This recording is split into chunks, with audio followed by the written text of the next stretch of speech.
Sources told the Post that Jones sent a message to one of the betting ring members on February 9, 2023, urging him to place a large bet on the Lakers' opponent, the Milwaukee Bucks, because James would be out with an injury that night. So, Michael Jordan rarely speaks in public, but when he does, the world listens. In his recent NBC interview, the six-time champion didn't just critique modern basketball. He delivered what felt like a calculated strike on the empire LeBron James built. With one calm line, Jordan rewrote the tone of the entire season. "The fans are there to watch me play. I want to impress that guy way up in the cheap seats." Simple words, but devastating in context. He wasn't talking about statistics or highlights. He was talking about respect. And in a league where stars regularly sit out with rest days, that sentence landed like a thunderclap across social media. Jordan, who played through illness, exhaustion, and even the infamous flu game, was calling out a culture of comfort. And everyone knew exactly who he meant. Hey, Chuck, what about LeBron? Can you just say this? He hasn't made his debut yet. He's going to turn 41.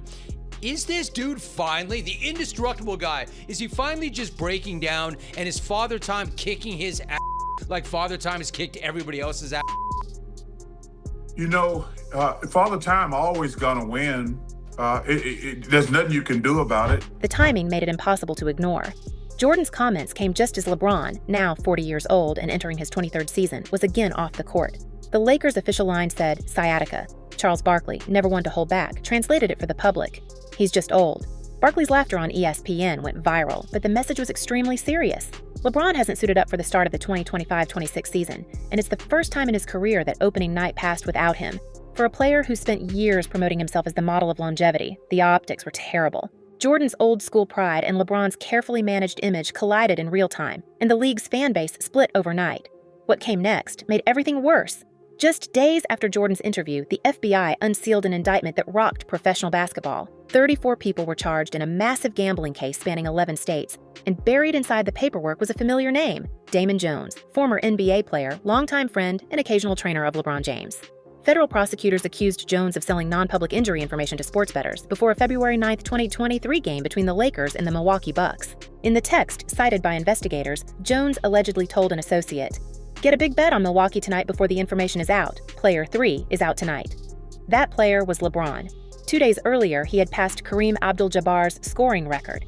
The following night, he was suddenly sidelined with ankle soreness, and the Bucks cruised to victory. According to the indictment, Jones pocketed $2,500 for that tip. It wasn't his only one. Prosecutors say he later sold information about another Lakers star before a January 2024 game, leading to a $100,000 bet placed against Los Angeles. When that bet lost, the gambler demanded his money back, and Jones reportedly refused, claiming his information was credible. By then, Jones was already deep inside the Lakers' inner circle. He wasn't officially employed, but he had locker room access, joined team flights, and worked out with LeBron before games. For years, fans saw him courtside and assumed he was part of the staff. Now the FBI says he was part of something else entirely. Operation Nothing But Bet, a federal probe into insider wagering. The first indictment involves 6 defendants. This scheme is an insider sports betting conspiracy that exploited confidential information about National Basketball Association athletes and teams. Sources close to LeBron told ESPN that the player had no knowledge of Jones's activities. The Lakers issued no comment, but the damage was done. Overnight, headlines linked LeBron's name to one of the biggest integrity scandals in NBA history. The same week that Commissioner Adam Silver appeared on national television saying he was deeply disturbed by the arrests of Terry Rozier and Chauncey Billups, fans were connecting dots the league desperately wanted to stay separate. Was LeBron's sciatica just bad timing, or was it something else? A convenient reason to disappear while investigators sorted through his circle. In Las Vegas, gamblers painted an unflattering picture of Damon Jones. One professional bettor told the New York Post that Jones basically lived at the ARIA casino, puffing cigars, flashing designer clothes, and bragging that he was best friends with LeBron James.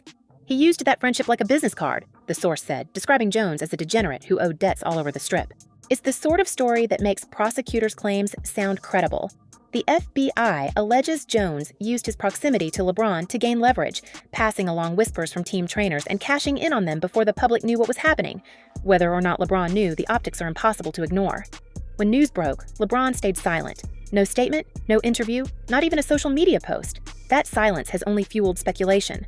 For a player who's usually vocal about every issue, from politics to league policies, his absence is deafening. The whispers grew louder when fans noticed he had attended a Lakers game courtside, but again, not suited up.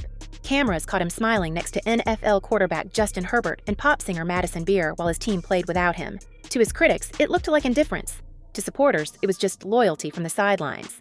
Either way, the timing couldn't have been worse. Meanwhile, Washington is paying attention. Senate investigators, already probing the explosion of legalized sports betting, are demanding information from the league about how insider data is protected. The question now isn't just about one coach or one player. It's about the foundation of the entire NBA economy. Adam Silver told reporters that the integrity of the competition is the league's top priority. But his reassurances can't undo what the public has seen. LeBron's confidant arrested, his name in court documents, and his own absence wrapped in uncertainty. There's another layer that complicates everything. The same Damon Jones under federal indictment once appeared beside LeBron in promotional videos for their training brand. He was the guy rebounding shots for LeBron hours before tip-off, the man insiders say could walk into the locker room unchallenged. If he was trading team secrets, the access problem is systemic, not personal. Investigators have already drawn parallels to the NFL's gambling cases, where insider information became a currency of its own. For the NBA, this hits at the worst possible time. Sportsbooks are now official league partners, the same companies being gamed by the people closest to its stars. You know, I joked on the show a couple of weeks ago. They said sciatica. They could have just wrote old. It's the exact same thing. Yeah, all old people back hurt. You know, he's got to accept. I hope he leaves sooner than later, because I hate to see great players out there struggling. And through all of this, LeBron's medical status keeps changing. First, it was ankle soreness, then nerve irritation. Now, sciatica. Team doctors say he's making progress, but no one could say when he'll return. Barkley keeps hammering the same line. All old people's backs hurt. It's the kind of blunt truth television loves, but underneath it is a real suspicion. Has LeBron's absence protected him from media questions about Damon Jones? The longer he stays out, the more people wonder. What makes this moment so volatile is the contrast between image and reality. LeBron's brand has always been a control of his narrative, of his body, of his empire. But this scandal strips that away. Every tabloid headline, every leaked text, every grainy casino photo drags him into chaos he can't manage with a PR post. And Jordan's comments, aired just before the storm broke, now read like prophecy. The man who once played through a fever and exhaustion has become the voice of moral authority in a sport suddenly struggling to prove its honesty. Inside the league office, executives are reportedly furious about how quickly the story spiraled. They expected the gambling cases involving Rozier and Billups to dominate headlines for weeks. Instead, the attention snapped to LeBron. Former players privately say this was inevitable. One told a reporter that when stars make millions from endorsements, the people around them start seeing dollar signs. Jones wasn't the first associate to fall into temptation, but because his target was LeBron, the consequences are far greater. The public is asking harder questions now. How many other team insiders have access to confidential injury reports? How much is that information worth in a betting market moving billions each night? And if the most powerful player in the world can't protect his circle, who can? The FBI calls this the most brazen case since gambling became legal nationwide. The league calls it an isolated incident. Fans aren't convinced. Every day brings another rumor, another screenshot, another layer of tension. Some insiders claim the Bureau's investigation isn't finished, that more names are coming. Others whisper that LeBron's recent absence from practice facilities isn't about recovery at all, but about strategy. His lawyers advising him to stay quiet until the federal spotlight fades. No one can confirm it, and no one inside the Lakers is talking. What's certain is that the league has entered dangerous territory. Between Jordan's public rebuke and the gambling scandal tightening its grip, the image of professional basketball as pure competition is crumbling. And just as questions about LeBron's physical health dominate sports talk shows, the next round of subpoenas is reportedly being prepared. We can already feel the shift, the moment when one man's injury story becomes a federal headline and the sport itself begins to look like the latest casualty of its own success. Then came the clip no one expected to resurface. A 4-year-old Instagram Live between LeBron James and Sean Diddy Combs suddenly flooded social media feeds. LeBron laughing, saying, "Ain't no party like a Diddy party. It was just a casual line back in 2020. But now, with Diddy convicted on federal charges tied to what prosecutors called freak-off gatherings, that sentence sounds radioactive. We can hear it differently now, like a time-stamped echo from before the truth came out. The video played on repeat across every feed, and within hours, commentators were dissecting every word, every smile, every hint of familiarity between the two men. LeBron hasn't spoken about it. He hasn't denied it either. It matters. Trust me that it matters. EPO matters. It's the reason LeBron takes it. It matters. And if other basketball has understood what it did, EPO increases your red blood cells, which gives you endurance so you can play all game long. You can shoot in the fourth quarter just like you shot in the fourth minute. More red blood cells, more oxygen in your red blood cells. Okay, got you. The Diddy trial itself has turned into a horror show of testimony. Witnesses describing coercion, private encounters, substances flowing like tap water, and scenes that made jurors look away. The NBC cameras outside the courthouse caught it all. Fans screaming, paparazzi elbowing for angles, lawyers ducking questions about celebrities who once attended those same parties. And when Aaron Rodgers went on Joe Rogan's show and said he'd heard LeBron was there more than once, the speculation became impossible to contain. Rogan pushed back, saying he wanted evidence. Rodgers didn't give any, but he didn't back down either. For weeks, fans have demanded a response, yet LeBron remained silent, even as his social media accounts fill with comments asking, "Were you there?" The strange thing is, silence has become his entire strategy. Even Chael Sonnen, who spent years calling LeBron a cheater, suddenly defended that silence, writing that LeBron's decision to wait until he sees what comes out publicly might be the most honest thing anyone's ever said. Coming from Sonnen, that's almost affectionate. But his sudden empathy doesn't erase the history between them, because before he became LeBron's accidental ally, Sonnen made one of the most damaging allegations in sports talk history. It's like, no. If you knew what these performance enhancers did, then you would know why it does matter. What do you think he's There's doing? only one. We have the same guy, if you will. I know exactly what he's doing. But there's only one golfer. Please tell. There's only one golfer. I'm not going to. But there's only one golfer that follows the big three. And the big three is EPO, growth hormone, testosterone. That's the Lance Armstrong diet. There's one golfer, but it's Tiger Woods.